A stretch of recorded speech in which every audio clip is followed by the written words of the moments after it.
সেনা কর্মকর্তা তানজিম হত্যা মামলায় আরও 2 আসামি গ্রেপ্তার।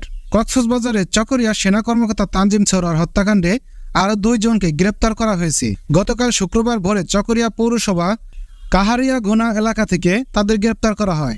এ সময় তাদের কাছ থেকে দেশি তৈরি 2টি আগ্নেয়াস্ত্র ও 3টি গুলি উদ্ধার করা হয়। গ্রেপ্তার 2 জন হলেন চকরিয়ার চুলাহাজারা ইউনিয়নের রিজাবপাড়া এলাকার আব্দুল মালিকের ছেলে নাসির উদ্দিন 38 ও মাইজপাড়া এলাকার এনামুল হক 50। তাদের মধ্যে নাসির এজাহারভুক্ত আসামি।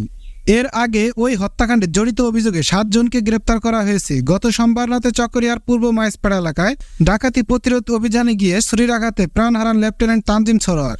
পরের দিন মঙ্গলবার বিকেলে তার লাশ টাঙ্গাইলে নিজ বাড়িতে দাফন করা হয়। র্যাব 15 কক্সবাজারের জ্যেষ্ঠ সহকারী পরিচালক ও অতিরিক্ত পুলিশ সুপার আব্দুল কালাম চৌধুরী বলেন, যৌথ বাহিনীর অভিযানে চকরিয়া সেনা কর্মকর্তা তানজিম সরোয়ার হত্যা মামলার মূল হত্যাকারী নাসির উদ্দিন ও তার সহযোগী এনামকে গ্রেপ্তার করা হয়েছে। প্রাথমিক জিজ্ঞাসাবাদে ওই 2 জন হত্যাকাণ্ডের প্রত্যক্ষভাবে জড়িত থাকার কথা স্বীকার করেছেন। তাদের চকরিয়া থানায় হস্তান্তর করা হয়েছে। এদিকে গতকাল শুক্রবার রাতে চকরিয়া উপজেলার ডোলাহাজারা ইউনিয়নের পূর্ব মাইজপাড়া এলাকার রাস্তার পাশ থেকে হত্যাকাণ্ডে ব্যবহৃত দেশে তৈরি একটি আগ্নেয়াস্ত্র পরিত্যক্ত অবস্থায় উদ্ধার করেছে যৌথ বাহিনী। এ ঘটনায় পুলিশ বাদী হয়ে অস্ত্র আইনে একটি মামলা করেছে। চকরিয়া থানার ভারপ্রাপ্ত কর্মকর্তা মঞ্জুর কাদের প্রথম আলোকে বলেন, আজ দুপুরে গ্রেপ্তার 2 জনকে আদালতে পাঠানো হবে।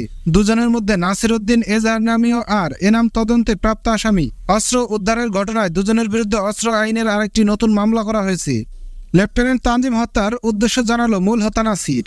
আলোচিত সেনা কর্মকর্তা লেফটেন্যান্ট তানজিম হত্যাকাণ্ডের মূল হত্যা এবং সরাসরি হত্যার সঙ্গে যৌথ বাহিনীর সূত্রে জানা যায়, গত 23 সেপ্টেম্বর লেফটেন্যান্ট তানজিম এক অভিযানে নাসিরকে সশস্ত্র অবস্থায় ধরে ফেলেন।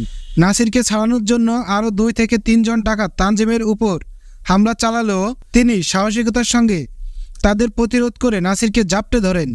এক পর্যায়ে নাসির সুযোগ বুঝে তানজিমের গলায় ছুরি বসিয়ে দেন, ফলে তিনি ঘটনাস্থলেই মারা যান। হত্যাকাণ্ডের পর নাসির ও এনামুল বিভিন্ন স্থানে আত্মগোপন করে এবং সমুদ্রপথে বিদেশ পালানোর পরিকল্পনা করেছিল। তবে গোপন সংবাদের ভিত্তিতে যৌথ বাহিনী 27 সেপ্টেম্বর রাতে অভিযান চালিয়ে তাদের গ্রেপ্তার করতে সক্ষম হয়। যার 15 অতিরিক্ত পুলিশ সুপার মোহাম্মদ আনোয়ার হোসেন শামীম বলেন, নাসিরকে চকরিয়া পৌরসভার কাহারিয়া ঘোনায় তার ফুফু শাশুড়ির বাড়িতে আত্মগোপন অবস্থায় পাওয়া যায়। সে আইন শৃঙ্খলা বাহিনীর নজরদারি এড়াতে মোবাইল ফোনের ব্যাটারি সরিয়ে রেখেছিলেন এবং ধরা পড়ার পর ভুয়া পরিচয় দেওয়ার চেষ্টা করেছিল। তিনি আরও জানান, প্রাথমিক জিজ্ঞাসাবাদে নাসির তানজিমকে পরিকল্পিতভাবে খুনের কথা স্বীকার করেছে। উদ্দেশ্য ছিল আইন শৃঙ্খলা বাহিনীর মধ্যে ভয় সৃষ্টি করে।